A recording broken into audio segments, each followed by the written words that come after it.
Now and then when we come face to face with God, when God touches us, sometimes we're just too busy with our own projects or too preoccupied with ourselves to notice. The poet said, "The world is too much with us," and it is true. So preoccupied are we by the ordinary things, the daily exchanges of life, that we do not hear God speak or catch sight of God's glory. I'm very fond of the writer and poet Annie Dillard, who says that our primary role in life is to witness the glory of God. Annie Dillard is known for seeing God's glory reflected in creation. She says, "Consider the songbirds," Dillard writes. "We do not use songbirds, for instance. We do not eat many of them. We cannot befriend them.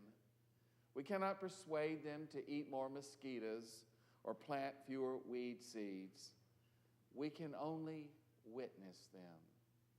And if we were not here, they would play to an empty house, as do all those falling stars that fall in the daytime. But this is why I go on walks," she writes, "to keep an eye on things." When we keep an eye on things, we tune our ears to hear the whisper of God's voice. When we learn to feel God's touch, we catch some scent of the holy, and we know that we too are brushed by God. I think a part of faith is keeping open to the grand gestures and the small intimations of God in the world, present in field and flower, in laughter and tears, and cornfield and empty churches, and quiet and company, and plain and pain and pleasure with friend and foe. These holy moments are moments of awakening. They're like cool water on a hot day.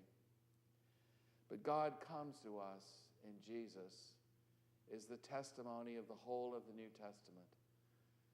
The Word became flesh and dwelt among us, full of grace and truth, and we beheld his glory, glories of the Father's only Son. And when God comes to us, God changes us, for we're transformed by the presence of Jesus in our lives. But it is not always easy to discern God's presence. Moses spent the rest of his life telling the children of Israel everything that he had heard and seen and learned on the mountain.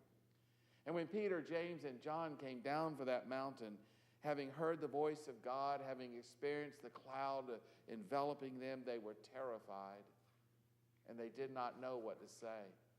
In fact, Jesus said to them, "Do not say anything until you will have seen the Son of Man rise from the dead." And they had no clue what that was all about. They were silent. You see, it was not until after the resurrection that they began to look back over their time with Jesus and look back at that experience on the mountain, that they were able to see what it was all about, that they had seen the resurrected glory of Jesus given early in time. They had witnessed what resurrection life was all about. They had seen him transfigured before them in his glorious state.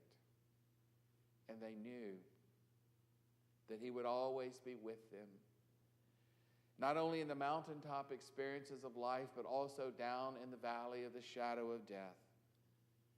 And wherever he would find them, he would bless them with his peace. And so the time had come after the resurrection of Jesus for them to speak of everything that they had seen and heard. And so we have the witness of the apostles, the testimony of the Gospels, so that we may understand in our own time and place the ways in which Jesus comes, touches our lives, speaks to us, transforms us. I know that it may take a whole lifetime to be able to articulate the ways in which God changes us. For our culture does not make much room for authentic, holy talk. There's a lot of God talk, but it sounds a little like Peanuts teachers and parents going on and on. But real God talk, authentic God talk, from people whose lives have been touched by Jesus, changed by Jesus, like your lives. And we need a place to talk about such holy things. We need a community in which we can share our faith. And being a church is about listening and speaking in loving and caring ways and encouraging one another in the ways in which we too have been touched by God. So today I've invited two of my young friends here in the church to speak about their own holy moments, the moments in which they have lived their lives in the presence of God.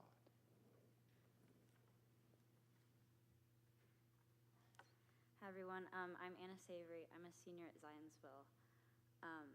Thanks all for coming, because I was really worried it was just going to be my parents, and I thought that would be a little awkward. So one of the most important things for a healthy, happy human is support. I grew up here at Second, and through the years, that's exactly what I found. A little background on me. Like I said, I grew up here at Second. I've been through every stage of the youth program here. Baptism, communion, Sunday school, acolyting, confirmation, you name it, my parents have pretty much made me do it. However, somewhere along the road, my faith has become such an important part of my life.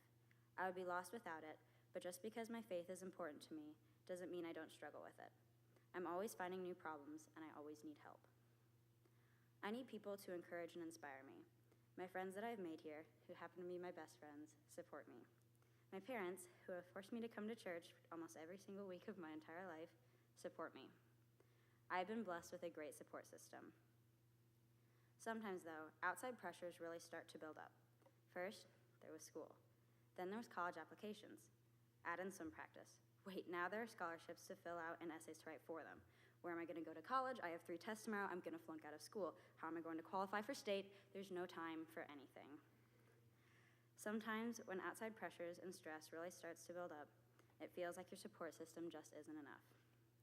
I talked to my parents, and I asked them what I could possibly do because I felt like I was drowning. I needed a lot of help. Pray about it. That's the advice I got. I thought, are you kidding? I'm about ready to shut down faster than the US government, and that's all you can come up with? So I went on with my week, stressing out just as much about scholarships and fretting just as much about swimming.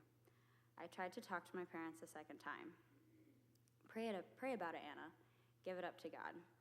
Okay, I thought, this is getting ridiculous. Even if praying does work, it's not some magic spell that makes everything go away. I talked to my parents a third time, and you know what they said?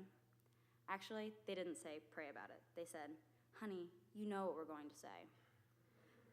Maybe 3 really is the magic number, or maybe I felt like I was about to enter a never-ending cycle of nagging, because that night, before I went to bed, I said a little prayer.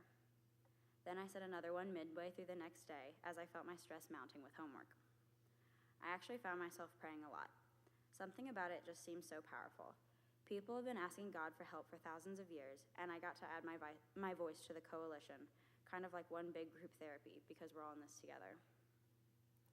Don't get me wrong, prayer still isn't a magic spell that makes things go away. I still get stressed out, and I still have a breaking point. But in addition to my initial support system, I also have God.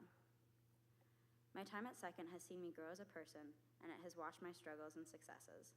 I have my best friends here, as well as a relationship with God, and because of that, I have the best support system anyone could ask for.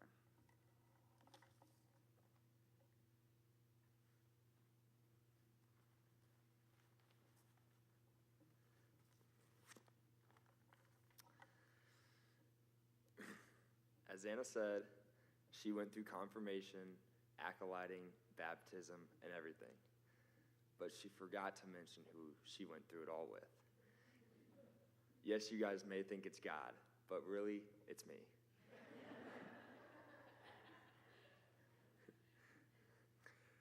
So we've gone through it all, and what I feel that I've learned about through all this is the relationships you build with others and create with God will be the ones that you never forget.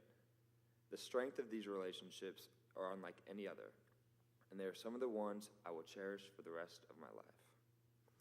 While I was younger, I would come to church and not really realize what exactly I was doing here.